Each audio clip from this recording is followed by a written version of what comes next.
Joe Beermaster here. We have an '08 Jeep Liberty with the sky slider, which is a problem.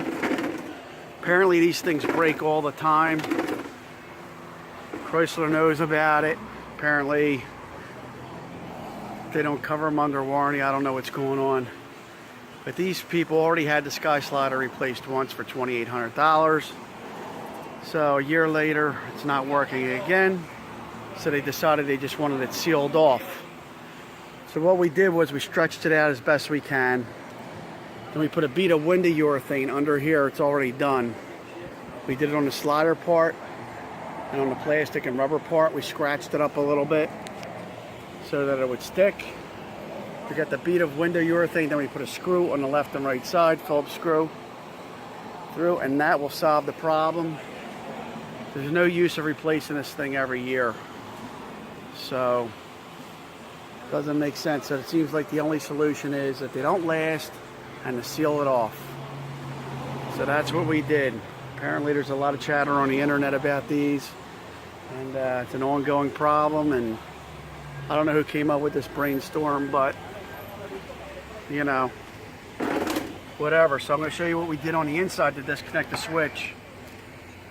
The switch is up here. We couldn't find the fuse, so we disconnect the switch.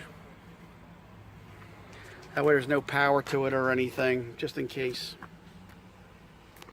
Alright, so now that we got the roof sealed, we want to make sure it doesn't have power to it.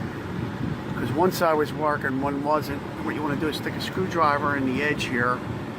Once you get that open enough to get your fingers and you pull it down, it's a little hard to do because these pressure clips are in there. Looks like there's just 3 there to hold it in.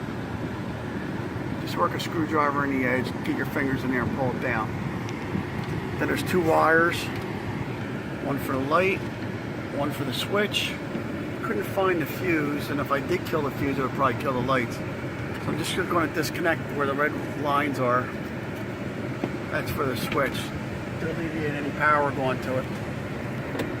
So I spun it around, and you can see right there in the middle there's that little tab. You want to kind of separate that and then pull out with a little screwdriver or a peck, and then that will come out.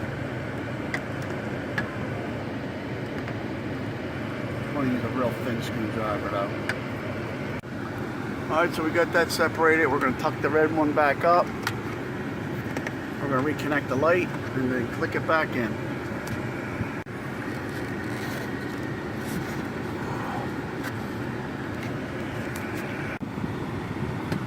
Alright, line that back up. Hit it up.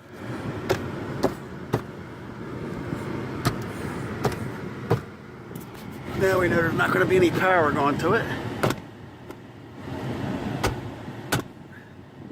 Bada bing.